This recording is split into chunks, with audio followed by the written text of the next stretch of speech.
seagrasses are a habitat that's very important for fish and shellfish as foraging and protection and breeding grounds. The historical perspective of seagrass in Pensacola Bay, there were major oyster harvesting practices going on around the turn of the century.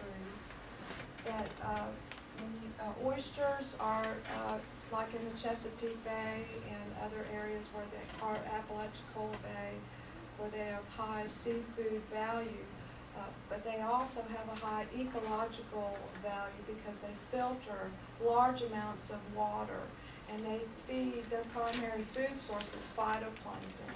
So when you remove these ecosystems, reef systems that have large amounts of oyster populations, it's estimated that one oyster can pump up to 400 gallons of water in a 24-hour period. So when you lose that feeding of taking those phytoplankton out of the water, then that is one of the reasons why we are having some problems in our area bay.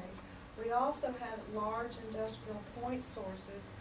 Point sources are when there's a pipe coming out of a entity. We have organic carbon, which would be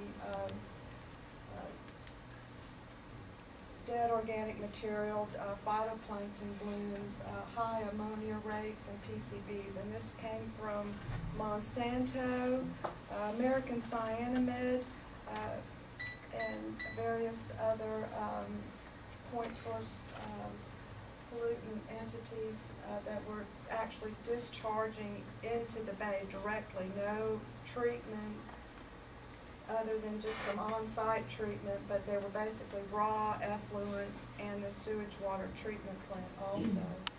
And so these pollutants also caused nutrients to be put into the water, which causes algal blooms. And without the oysters and with the harmful algal blooms, what you get is large fish kills. I was born and raised here, I don't know, but if you remember, I'm sure your parents or grandparents, but if they were from this area, during that time, the entire bay system and all the bayous were just solid white with dead fish because of these point source systems that we discharge. The EPA, which is the U.S. Environmental Protection Agency, and the Florida Department of Environmental Regulation at that time eliminated those discharges.